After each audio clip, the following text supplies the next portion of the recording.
You're good to get started? Thank you everyone for coming to the first lecture of the semester. We are so excited to have you here. Thanks you for braving the cold. Our first speaker of the semester is Dr. Lili Alderson. She is a Klarman postdoctoral fellow in the Department of Astronomy, and her research focuses on exoplanet atmospheres. So today she's going to be telling us about some of the wild exoplanets in our galaxy. Take it away. All right. Well, thank you for that introduction. As I said, my name is Lili Alderson. I am a Klarman postdoctoral fellow here at Cornell University. And today I'm going to tell you a little bit about exoplanets and how we like to characterize them, some of the ways that we've discovered them, and the many weird and wonderful worlds that we have found in our galaxy. But before we step outside of our kind of local neighborhood, I want to take a quick look a little bit closer to home. Closer to my home, at least. This is the English countryside. Not on a typical day. It's very sunny and nice. It doesn't normally look like this. But if you asked someone to paint a picture of the sky, this might be the kind of thing that you would get, right? Blue skies, a little bit of kind of fluffy clouds going on. But you might kind of think, well, this isn't very interesting. This is, this is a little bit boring. Like, this isn't weird. This isn't wonderful. This isn't why I came to this talk. Why are we looking at this? Well, before we sort of step out into the galaxy, I'm going to try and make the argument to you that Earth is also a little bit weird and a little bit wonderful. So to start off with, let's take a look at this image, not from a sci-fi movie. This is a real photo taken in San Francisco in 2022. This is during wildfire season. You might remember this, or you might have seen similar imagery from the recent wildfires in California. We've got this sort of very hazy sky going on, right? This kind of characteristic, very orange color. You can't see very far into the distance. And that's because of that ash and soot and smoke, which is being kicked up by those wildfires and sort of scattering the light in the atmosphere, reducing the optical depth, reducing how far we can see, and creating this kind of very characteristic kind of doom and gloom sky. But we also have events that, occur because of the weather, right? Here we've got a big storm cell. You can see, the really large clouds, and then underneath, there's, hopefully you can make out from the back, there's a couple tornadoes which are forming. We've got one very narrow one towards the left-hand side, and a more kind of traditionally conical-shaped one towards the right-hand side of the image. This was taken in Colorado in 2015. And not just to talk about tornadoes, we've also got hurricanes. This is an image of the Atlantic. You can pick out the north coast of South America towards the bottom of the image. Africa is towards the right. We've got several different hurricanes in the Atlantic in this image. This is again from 2020, not a great year for the sky. You can see 6 different named storms in the Atlantic in this one image alone. And 2020 was a really, really intense year for hurricanes in the Atlantic. There were over 30 named hurricanes in the Atlantic in that year.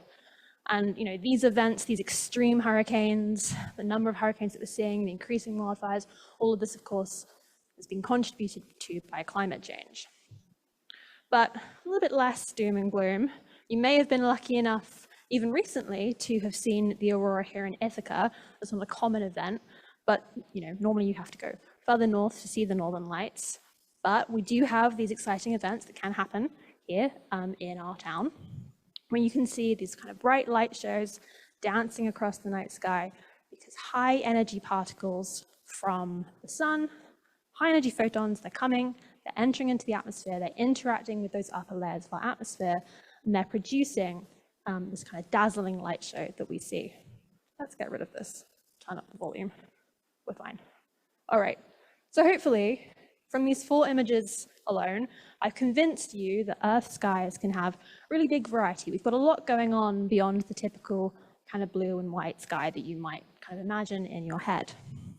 But this is not a meteorology talk. I do not claim to be a meteorologist. I'm an astronomer. This is an astronomy talk. Let's look at the solar system.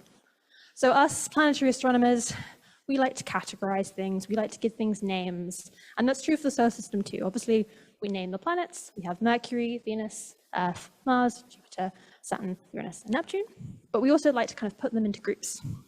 So we've got our terrestrial planets closest to the sun, right? These are rocky planets. They're sort of the smaller planets. You can stand on them, right? There's a surface. There's sort of a solid thing that you can interpret there.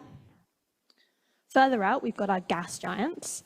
These are sort of puffy, inflated. They've got very big, extended atmospheres. You might think of them as having these sort of swirling clouds and storms and things going on. And then further out still, we've got our ice giants. So named because they're very cold, they're very far away from the sun. You might sort of look at these sort of the blue colors that we have in Uranus and Neptune and think, oh, that's ice going on there. But actually the blue colors in these images that we have of these planets is because of methane in their atmospheres, not because of water ice or anything like that. And so this picture of the solar system that we have, very basic, we can already start to see maybe some atmospheric features going on. We can also take a closer look with some of the missions that have been sent to these objects. So let's start with Venus. So we've got two images here taken by the Soviet Venera 13 probe, which landed on Venus several decades ago now. And you can see towards the bottom half of the image, that rocky surface, right? That could be an image taken on Earth, maybe. But the sky jumps out to you as being very not Earth-like. That does not look like a pleasant place to be. And Venus is not a pleasant place to be. It's extremely hot. The atmosphere is very, very dense. If you were walking on the surface of Venus, it would feel like walking underwater because the atmosphere is so thick. Venus is very cloudy. It has cloud coverage across the whole of the planet. The whole planet is pretty much entirely surrounded by clouds. And these clouds are what gives the atmosphere this sort of yellowy glow. It might be reminiscent of sulfur, if you've ever seen sort of sulfur in a powder form. And that's because these clouds are made up of sulfuric acid. Venus's atmosphere is so inhospitable of an environment that when Venera 13 landed on Venus, it lasted for 2 hours. Now Mars, thankfully, is much kinder to our rovers. This is a series of images taken by NASA's Spirit rover. And you can see here, just moving across the screen, it'll come back. There we go, Martian dust devil sort of moving across. This is a swirling cloud that has picked up a bunch of dust from Mars's surface that we can see. Mars's atmosphere is much, much thinner than Venus's. In fact, it's much thinner than Earth's, about 100 times thinner than Earth's. And so these sort of swirling clouds, you kind of think, if the atmosphere is so thin, what's happening here? And it's hard to get a sense of scale in this image, right? There's no person kind of saying, this is how tall I am, to give you an idea of what's going on. But these dust devils can reach miles high into the atmosphere. They're taller than any building that you would find in a city in Earth, which is kind of astonishing when you think about how thin and tenuous Mars's atmosphere is. Now, moving on to what I would argue is perhaps the most famous atmosphere in the solar system, we have Jupiter. Again, a series of images taken by NASA's Voyager probe as it approaches Venus, as it approaches Jupiter. And you can see here sort of the various layers of Jupiter moving in different directions, these bands that are moving. You've got some going left to right, some going right to left. And of course, we've also got Jupiter's great red spot in the center. It's not red in this image, but I promise you it is red, swirling in the middle. And this is a giant storm that has existed on Jupiter for many hundreds of years. We have observations going back many hundred years by many astronomers who've catalogued how this storm has evolved, how it's shrunk and grown and shrunk again over time. Jupiter is not the only planet in the solar system to have these giant storms. This is an image of Saturn, and you might think, well, Saturn's beige. Saturn doesn't look anything like that. Where is that on Saturn? Well, this is taken by Cassini as it approached the pole of Saturn, so the very top of the planet. Not a view that we typically get here on Earth, and not an image that you've likely seen before. But this, again, is a giant swirling cloud right on that top of Saturn's pole. And it's not just the planets in our solar system that have atmospheres. Titan, which is one of Saturn's moons, has a very thick atmosphere, similar in extent to Venus's. And you can see it's sort of broken down in this image in layers. You've got the kind of blue towards the top, it looks quite pleasant. And as you get deeper down, you've got this thick kind of brown, gunky layer. It might be reminiscent of those wildfire images. And it's a similar reason. In Titan's atmosphere, we have hazes being produced because of high energy particles, high energy photons from the sun's light. They're interacting with the products that are in Titan's atmosphere, and they're creating this kind of thick, gunky hydrocarbon material that's sitting around in the atmosphere in the form of this haze. And we call this material tholins. A lot of the early work that was done on tholins was done by Carl Sagan here at Cornell. And finally, we've got Io. Now, if you were lucky enough to see the aurora a couple months ago, some of this might look a little bit familiar. We've got that green in the center of the image and the red towards the top of the image, right? And that is indeed aurora on Io. It's emission caused by those high energy photons interacting with the atmosphere and causing those very nice colors. We've also got towards the right-hand side of the image, this sort of blue color, right? You can kind of see it peaking towards the center right of that image. This is not aurora. This is caused by a volcano. So Io has lots of volcanoes that are spewing out a lot of material. And in this case, we have a plume of sulfur dioxide, which is being launched off of Io and being picked up in this image here by that blue color. So, the solar system, very interesting, but we can step even further. We know of planets that exist beyond our solar system. And we call these exoplanets. There are a number of ways in which we hunt for exoplanets and that we know that they exist.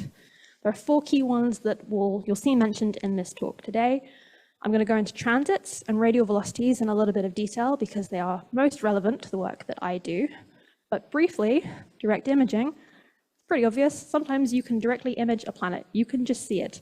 It's not very common and you need a very special sort of combination of scenarios in which to do that, but it is a method that we use for finding planets. Microlensing, on the other hand, is more similar to our other methods. It's an indirect way of detecting exoplanets. We can't see it, but we can kind of detect its presence by looking for signs of impacts that it has on the world around it. So in the case of microlensing, we are combining the planetary system, so the star and the planet that star, or the planet which is going around its star, not the star that's going around the planet. Together, they have a mass, and that mass is such that it can bend light of distant objects far away, and we can see the bending of that light and detect this planetary system. But enough about microlensing. Let's talk about transits. So, the transit method, as we like to call it, involves observing stars in the night sky and, let's get rid of this message. Observing stars in the night sky and watching as they pass in front, watching planets as they pass in front of those stars. If we have a planet orbiting around the star, and provided that that system is inclined onto our point of view in the right way, we don't want, if something's face on, we're not going to see that transit happening. But if everything is aligned, then we will see this planet passing in front of the star, and it will block a certain amount of light. And depending on how big our planet is, if it's a smaller planet, we're going to see a smaller amount of light being blocked. If it's a larger planet, we're going to see a larger amount of light being blocked. And you can see that happening here as these 2 planets begin their transits. You can see how the larger planet is causing a bigger dip in the amount of light that is being blocked than the smaller planet on the right-hand side. The transit method is very useful for telling us how large these planets are, their radius. It's also quite useful for telling us the period of these planets, how often they're going around the stars, if we can capture multiple transits in a row. And from that information, we can start to understand how far away from their stars they are, the temperatures that they are, things like that. So very complementary to the transit method is the radial velocity method.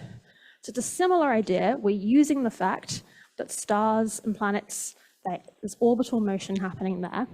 But in this case, we're not looking for an inclination situation. We don't need everything to be perfectly aligned. We're looking for the influence that that planet has on the star. So the planet is going around the star because both objects have mass, and the star is much more massive than the planet, and so the star is pulling on the planet and causing it to orbit in this circular motion. But planets also have mass, and hopefully we're all familiar with the fact that every action has its equal and opposite reaction.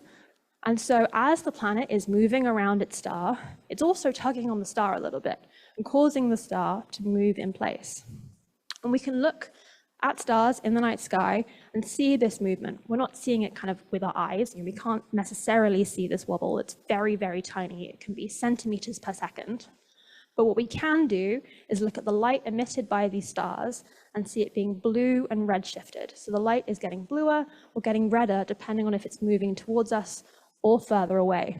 Similar to how if you hear the siren of an ambulance going past you, you'll hear it change pitch as it moves towards you and then further away.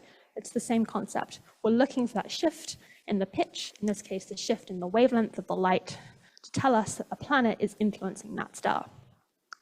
And the size of that shift is going to be proportional to the mass that the planet has. So while transits get us radius, radial velocities get us mass. Together, they're very complementary methods to helping us to understand these planetary systems. So as I said, transits tell us how large our planet is, its radius. Radial velocities tell us how heavy the planet is, its mass. We have some caveats here though.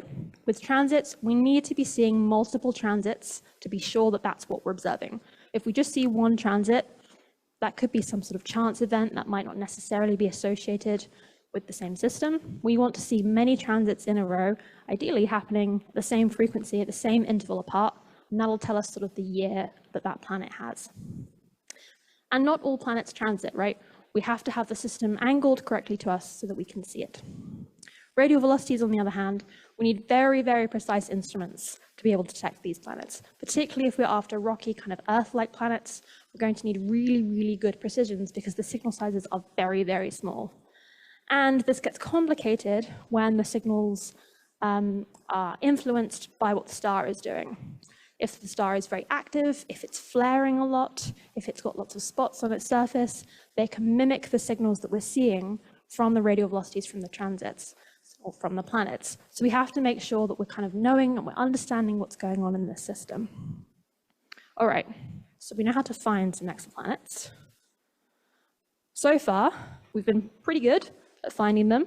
Here we've got a plot of separation, so how far away various different planets are from their individual host stars along the bottom, along the x-axis, and then up the y-axis, we've got the mass of those various different planets.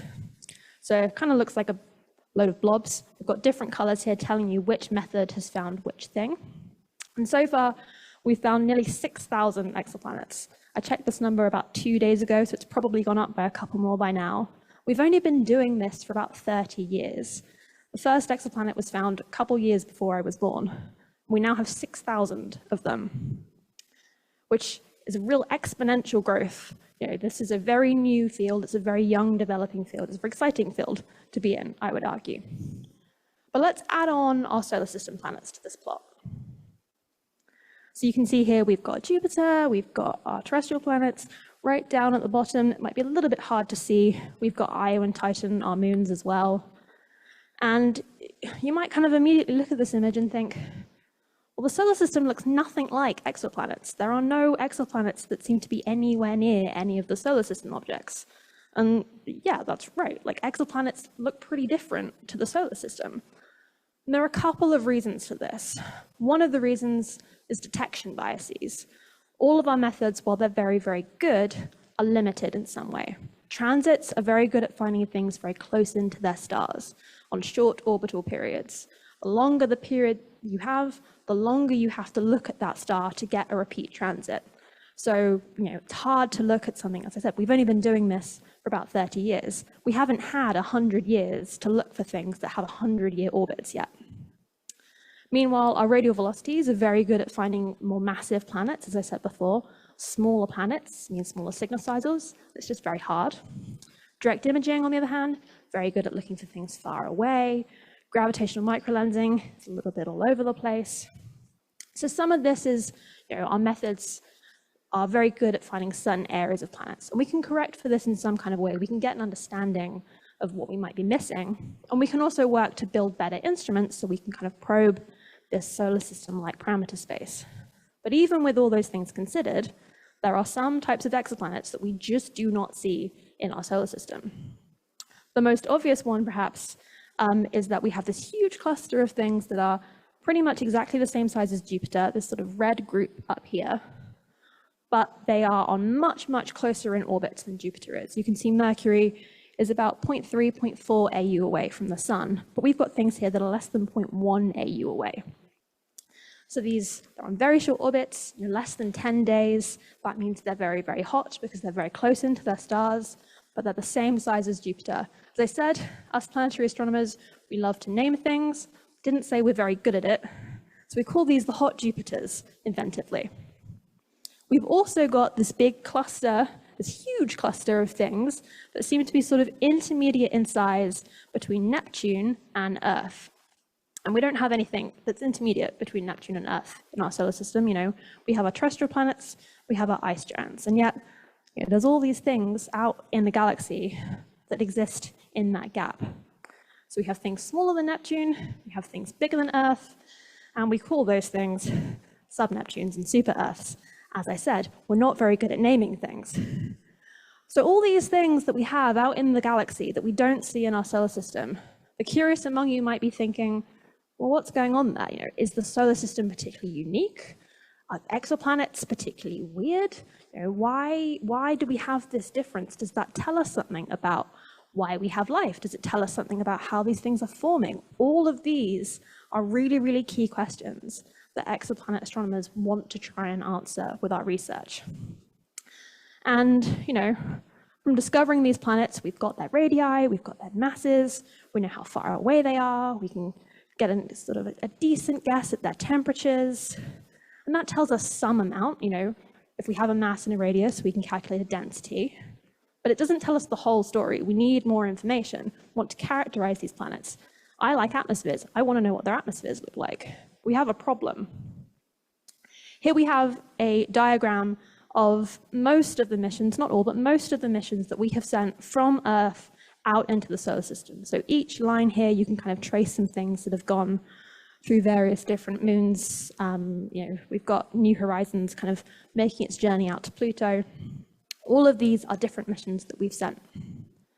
We zoom out of this image and scale it up. So now this is a realistic distance. We've got the sun here, maybe you can just about see that, and then Jupiter is this little red dot. If we say that the Earth is 1 AU, 1 astronomical unit away from the sun, then we can say that Jupiter is 5 AU. Jupiter is 5 times further than the sun, than the Earth is, which is this little red dot. New Horizons, which as I said, has gone to Pluto, is currently, as of Wednesday, when I last looked, about 62 AU away from the Earth. Voyager 2 and Voyager 1, which have been out in space for decades now, are about 150 AU if you sort of take the average, which again, you can see on this plot how far they've gone. The problem is the nearest exoplanet, not the one that we think is going to be most interesting or the one that would be best to study or even just kind of a cool one, just the one that's closest by to us is 200,000 AU away. So we have no hope in any of our lifetimes. Realistically, we have no hope maybe within the lifetime of the human race, depending on how optimistic you are. We're never getting to this exoplanet. There is no way we can send a probe or a rover to go and see even the nearest exoplanet, let alone the ones that we think might be the most curious to study. So we have to study them indirectly. How we do that comes back to our transit method. So, as I said before, we have a planet orbiting a star, and every time that planet goes in front of its star, it blocks some, it blocks some of the light that we can see. Now, if that planet has an atmosphere and it's also transiting its star, then rather than all the light just being blocked by the planet, some of that light, a very small amount, typically less than 1%, is going to be passing through the atmosphere of the planet. And the atmosphere, in some way, is going to be imprinting on that light. And we can look for that imprint and understand what's going on. Now, that is a very blasé way of explaining what I do. So let me try and show you. Here we have a real color image. This is exactly what you would see if you were up in space and you were floating around kind of just above the Earth, looking out at the moon as it sort of passes behind the Earth. And you can sort of just about see that very hazy, tenuous layer of the Earth's atmosphere, that blue little edge there. Now, let's put an infrared filter on this image. There we go. So everything's black and white now because we can't see an infrared, but this is a good approximation. All right, fair enough. Let me show you a different infrared color, just slightly to the side, let's say. Oh, something happened there. When I flick between these two images, the Earth isn't moving, because that would be weird, but the Earth is growing. how is the Earth growing? That makes no sense. And the moon isn't changing, so we haven't zoomed in. What's happening here? There's sort of a sheen that appears over the top of the Earth. What is going on? Well, when we take light from, let's say, the sun, or any source, we can break it up with a prism into its spectrum. So we see all the colors that light is made up, from blue to red, but we can also keep going into the ultraviolet, or we could keep going into the infrared. Now, let's say that before we pass that light through a prism, we also pass it through a gas, and that gas is made of atoms, so we'll go with hydrogen, or helium, or neon, or xenon, pick your favorite gas. In that case, the spectrum that we see has gaps in it.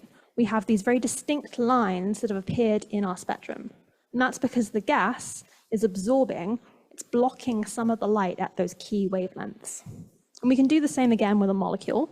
So think water, carbon dioxide, methane. In this case, rather than distinct lines, we have distinct bands.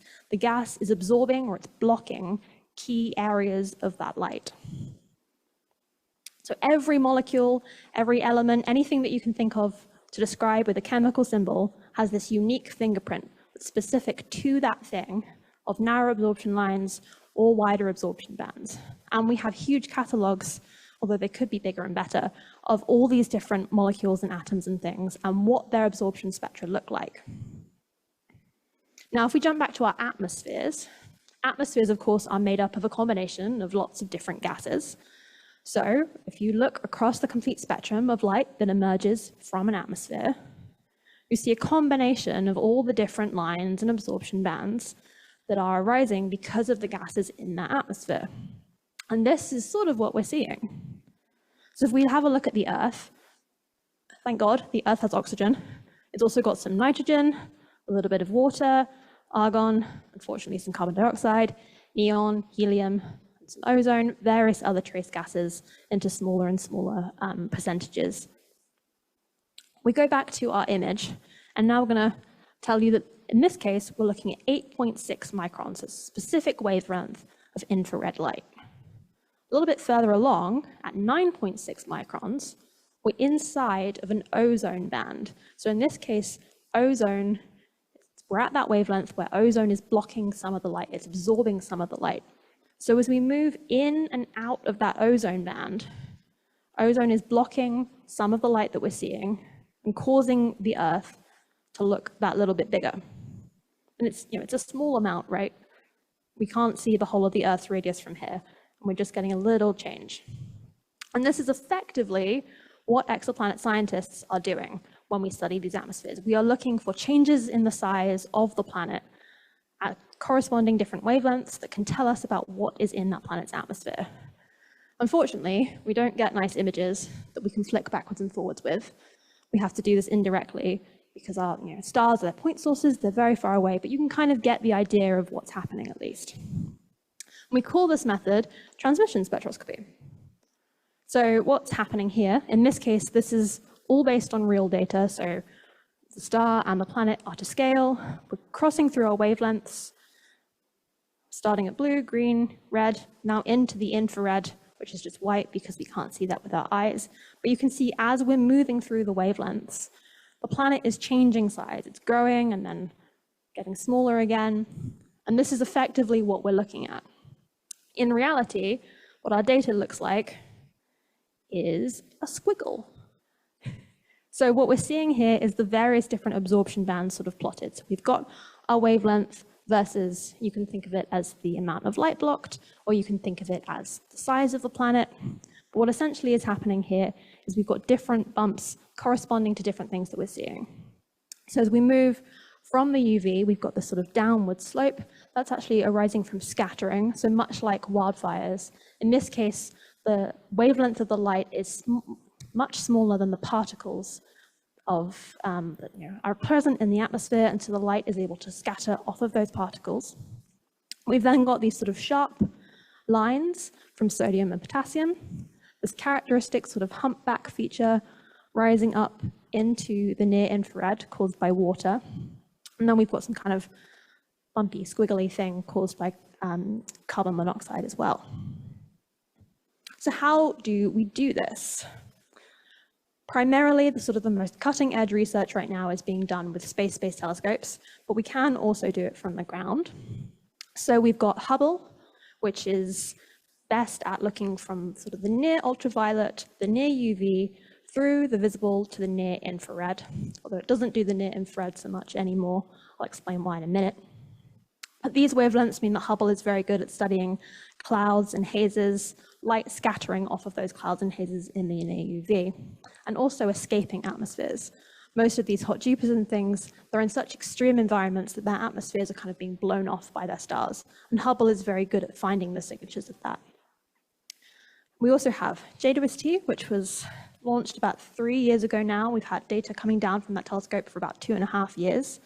JWST can go from the reddest edge of the visible through far into the infrared. And it's because of this that JWST is such a cutting edge instrument for exoplanet science. The ability to look into the infrared while also being able to, it's a much more stable telescope, it's much more precise, all very helpful. But the ability to look far into the infrared unlocks a huge range of molecular features, absorption features that we can see that can tell us about the composition of the atmospheres of these planets and the chemistry that's happening in these atmospheres.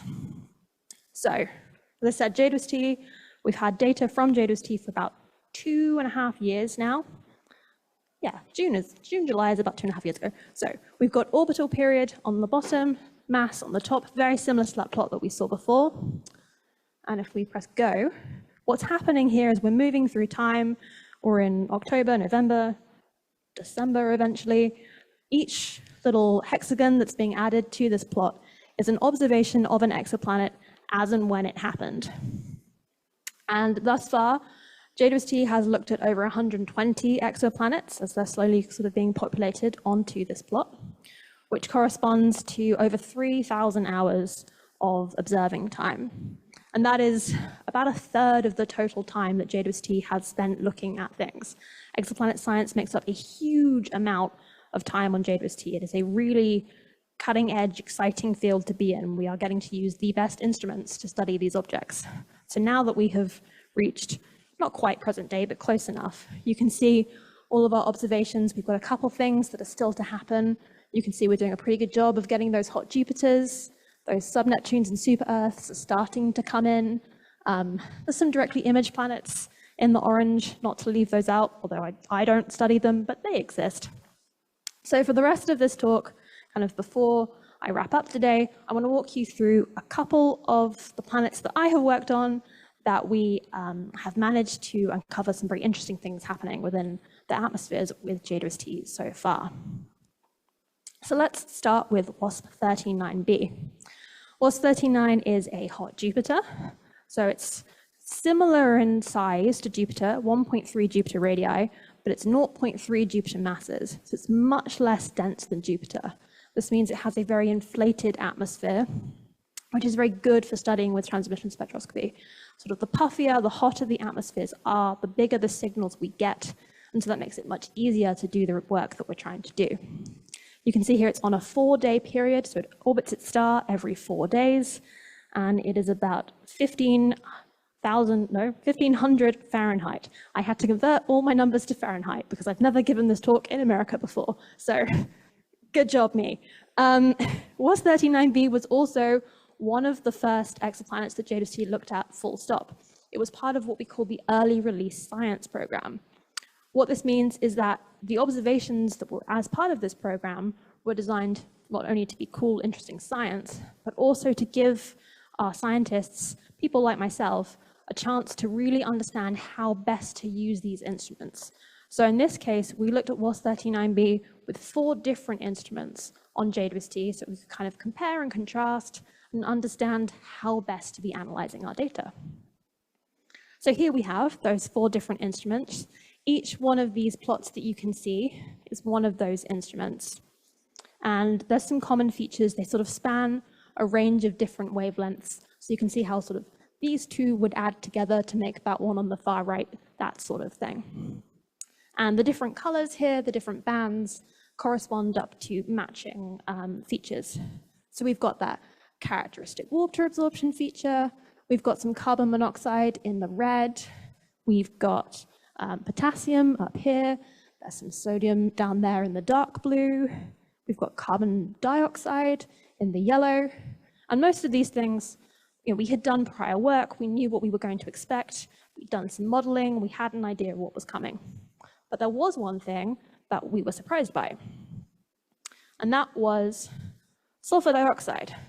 Now, if you run an equilibrium model, if you assume that everything in the planet is quite happily chugging along, nothing's changing, you don't see sulfur dioxide in WASP-39b's atmosphere. So we had to figure out, well, why is it there? What's happening? And in this case, it's photochemistry. So high energy photons from the star, also called WASP-39, they're entering the atmosphere, they're interacting with the upper atmosphere, they're breaking apart water and hydrogen sulfide, which are recombining to produce this sulfur dioxide. So the hydrogen atoms from the water, the oxygen atoms, I should say, from the water, and the sulfur from the hydrogen sulfide are recombining to make this sulfur dioxide. And we've seen photochemical reactions across the solar system. In fact, I've talked about them a lot in this talk. Titan's tholins are produced by photochemistry. But this was the first time we'd ever seen photochemical reactions in an exoplanet. We knew they were likely happening, but we'd never had the tools to find them before. So our very first observation with JWST, we already found something we'd never seen before. So it just goes to show kind of the promise that this instrument is giving us. It's very exciting. Okay, next up, we have WASP-17b. It's another hot Jupiter. It's a little bit bigger this time, 2 times the radius of Jupiter, and it's only half the mass. So it's very, very low density. In fact, it's one of the lowest density exoplanets that we know of. It's also on a slightly shorter period, 3.7 days, and it's even hotter, over 2000 Fahrenheit. And with WASP-17b, we were able to combine previous observations that we had made with the Hubble Space Telescope, along with JWST, and get some new inferences. So here we've got our transmission spectrum. You can see all the various different data points. On the left-hand side, all of those taken by Hubble, and on the right-hand side, all of those taken by JWST. And to sort of join everything up, we've created a bunch of models that can help us to understand what's happening in this planet's atmosphere. And so you can see there's sort of various different colors. They're designed to do different things. Don't worry too much. I'll walk you through it. So on the left-hand side, we've got one of those downward slopes, then going into those characteristic water absorption features I was telling you about. In this case, this downward slope that we're seeing, it's caused by scattering, and it's scattering of light off of clouds within the planet's atmosphere. And this wasn't surprising. We know that clouds are ubiquitous throughout exoplanets. In almost every exoplanet that we observe, we see clouds, much like we do in the solar system, much like here on Earth. Clouds are everywhere throughout the galaxy. But what was new and interesting in this case was that when we looked with JWST in the mid-infrared, so much further out, we found an extra absorption feature that we, again, weren't expecting to see. You can see in this case, the green model was what we built based on the predictions that were coming from the Hubble data.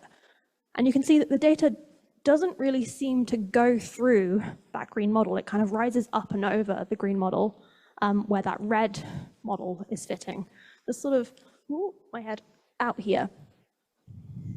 So what's happening here is that the particles, the aerosols that are in this cloud are absorbing light. They are creating an absorption feature of their own that we can detect. And because, as I said, we have these catalogs of what different molecules produce different absorption features, we can, for the first time, identify not only that there are clouds within an exoplanet atmosphere, but at what those clouds are actually made of. And in this case, we have quartz clouds, which probably sounds kind of insane. Quartz is a rock, right? You go into a crystal store and you can buy a piece of quartz. So how is quartz making a cloud? Well, as I said before, this planet is over 2000 degrees Fahrenheit. It's extremely hot. So things that we would expect to be solids in these planets become aerosols. They become highly lofted up in the air, and they can create clouds. And there had long been predictions that clouds within exoplanet atmospheres would be made up of silicate materials. So things like sand and glass and that sort of thing, possibly even materials like corundum, which we know on Earth as rubies and sapphires. So all of these materials can be clouds in exoplanet atmospheres because they are so hot. And this was the first time we had managed to actually say, yes, our predictions are correct. Silicate materials, like quartz, can form clouds within exoplanet atmospheres. And it was only because we had that combination of JWST and Hubble data. The Hubble data could tell us how big these sizes of these quartz crystals were. The JWST data could tell us that they were definitely made of quartz. Together, we now have a new understanding of this planet's atmosphere. All right, so finally, I'm going to move away from the hot Jupiters, but that is where my heart lies, with a terrestrial world. So LHS 475b is, every bit the terrestrial planet, right? It's 0.99 Earth radii, it's 0.91 Earth's mass. It's very, very similar to Earth, except it is 580 degrees Fahrenheit, so not somewhere you'd want to go on holiday, and it has a 2-day period around its star. It's going around its star every 2 days, so not the most fun.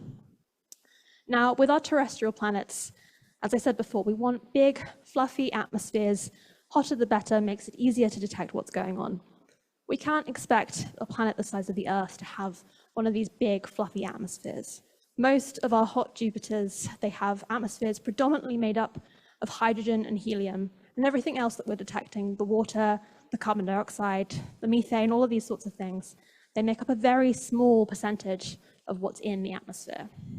So with our terrestrial planets, we know they're not going to have these hydrogen and helium-based atmospheres, but they may have atmospheres primarily based of other things. For example, methane or carbon dioxide or carbon monoxide. Name a species, we might maybe expect that, Earth's atmosphere is mostly made of nitrogen, that sort of thing. So in this case, we're not looking for these sort of nice, easy to identify bumps and things. We're creating models made up of purely different materials, and then we're comparing them to our data to see what we can understand. So that's the case here. This does not look quite as exciting as some of our other data sets, but we've got, as I said, a purely methane model in the green, a purely carbon dioxide model in the purple, and then this kind of orange flat line that's going through the middle there is what we would see if there was no atmosphere. So if there's no atmosphere, we're not expecting the amount of light to be blocked to be changing with wavelength. It would be constant. So if, like me, you stare at plots like this day in and day out, you can sort of look at the data and go, well, that green model's a terrible fit. That's not right. What I'm doing here is I'm sort of seeing, okay, well, we have this sort of bump, and the data seems to be predominantly below that bump, and then further down the plot, we have this dip, and the data seems to be predominantly above that dip. And that's exactly what happened. The researchers involved in this work were able to rule out that pure methane model and say, we don't think that's what's happening in this case. But with the carbon dioxide model and the featureless model, it's a little bit harder to say which of those might be preferred. You can see that the carbon dioxide model, it's not changing that much from the featureless atmosphere. And that is the case. That's what happened with this work. The authors were able to say, we can rule out our methane model. We can also rule out a hydrogen and helium-based atmosphere. We knew that was going to happen, but it's good to confirm it for sure. And we can't quite distinguish between this planet having no atmosphere or between it having this pure carbon dioxide atmosphere. And maybe that sounds a little disappointing. We want definitive answers, right? But a lot of the work that JWST is going to be doing for the next couple of years is going to be ruling out different species for these different planets. And for an individual atmosphere, that doesn't sound that exciting. But as we start to build up a big picture, we've already observed 180 planets with JWST. We expect the telescope to keep going for another 20 years. We're going to observe a lot of planets. And if we can get this sort of population study, if we can start to understand collectively what things we can rule out time and time again, we can start to build up a better understanding of these terrestrial planets. So hopefully, in the coming 20 years, maybe I'll be back here and I'll have 20 times as many planets to tell you about, and maybe we will have some detections from our rocky planets. We'll have much more interesting things from our hot hot gas giants as well. And with that, I'm happy to take any questions that you may have about exoplanet research.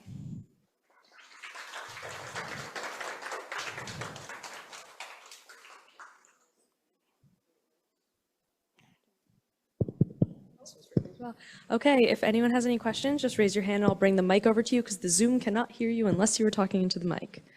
Got you.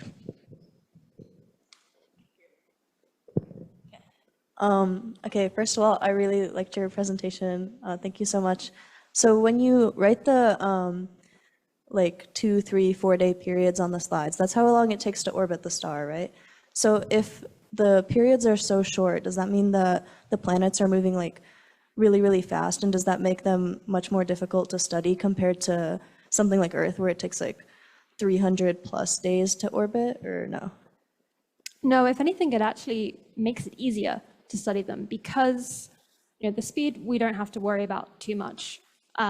But because they're going around so fast, it means that if we need to get repeat observations, what we can do with these terrestrial planets is get several observations in a row and then sort of combine them, reduce our error bars and build up the signals. If we want to get repeat observations, it only takes 2 days for us to have to do it again, which is also really helpful if if the star is being active, that can have an impact on how easily we can see the atmospheres.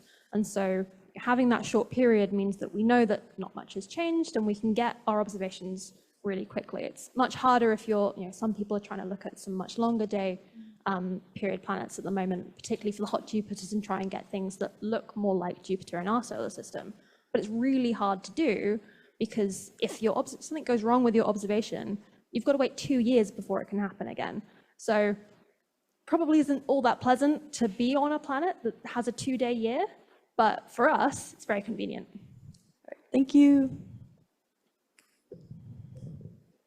I was wondering, is there a current zone of proximity to James Webb Space Telescope that most of these observations are occurring? Like, is there a hard limit or hard, like, too close to the telescope to get these readings? Or is it kind of just by chance, like you said, to be able to observe these transits?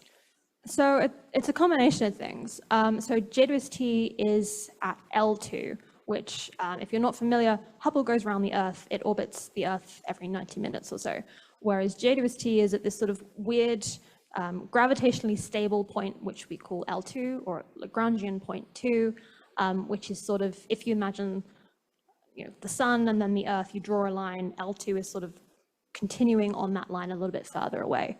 And that's really useful because it means we can point at a wide range of things at any point in time, and we can do it continuously. Whereas in an Earth orbit where Hubble is, every 45 minutes, Hubble disappears behind the Earth and we can't look at our thing again. So that's helpful. We can look in most places at most of the time, but JWST cannot look at the sun, so it always has to have the sun to its back to make sure that it stays cold, because to look at things in the infrared, you need to be cold. So that blocks out part of the sky. But as it's going around the sun, you sort of unlock different parts of the sky throughout the year. And there are some limitations, like they don't like to point JWST in the direction that it's moving, because that can be dangerous if something hits JWST. You've sort of increased the force that happens. There's limitations like that we have to think about as to where we point. And then in terms of the actual objects, essentially, as long as JWST can see it, it can observe it. So there are some limitations. If something is too bright, they don't let you point JWST at it because you might fry the instruments. It's the same, if you stare at the sun, you break your eyes. It's similar with JWST. You can't look at something that's too bright. And it's also very hard to look at something that's very faint because it just takes a very long time to build up the signal. But essentially, as long as you're sort of within that reasonable range of not too bright and not too dim, you can look at pretty much anything. All right, thank you. Do we have any other questions? Okay, I'm actually going to ask a question of my own. I noticed on your plot that was showing hot Jupiters and sub-Neptunes that there was a bit of a break between the two populations. Is that due to restrictions in instruments, or is that astrophysical? No, I'm so excited that someone asked that. Yeah, it's astrophysical. So let me add back in. Ooh, there we go. So when I said we have super Earths and sub-Neptunes, We haven't called them super Earths and sub-Neptunes because we can't decide which name to pick. It's because they are two distinct populations. And so what we actually see, and this took a while, it took a lot of research and kind of building up this huge number of planets to find this. But if you plot the occurrence rate, so how frequently that type of planet occurs against mass, so you sort of, you say planets that are 1 Earth radii, planets that are 1.1 Earth radii, and you sort of go up and along. What you see is you have a peak at things that are about 1.6 Earth radii, then there's a dip, and then there's another peak at things that are about 1.8, 1.2 Earth radii. And this sort of gap in between, we've taken to calling the radius valley. And so this sort of separation that you're seeing, that is this radius valley, essentially. It's this area where we don't see no planets, but we see less than we do for things that are just a little bit bigger and just a little bit smaller. And right now, we kind of don't know why it exists. We have a couple different theories. It might be that this is sort of a thing that occurs from birth. Planets just look like that from the moment they are created. It might be that planets that are above the radius valley, this mass loss, they're being stripped of their atmospheres, and that's causing them to sort of move down through the plot. It might be that they have leftover heat from when they formed, and that's causing them to lose their mass. It might be that they just formed through different mechanisms.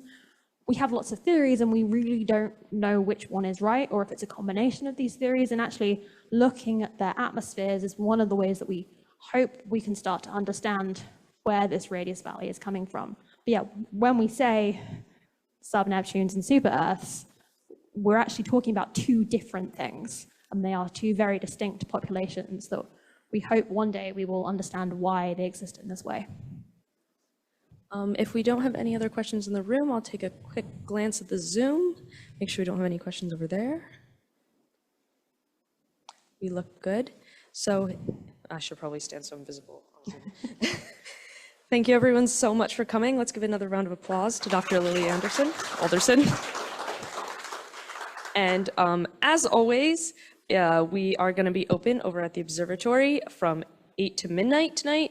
The clouds were looking a little hopeful earlier. I don't know if they've changed in the hour we've been inside, but we shall see. You can find the schedule for the rest of our lecture series this semester on the website. It is somewhat weekly, with many exceptions.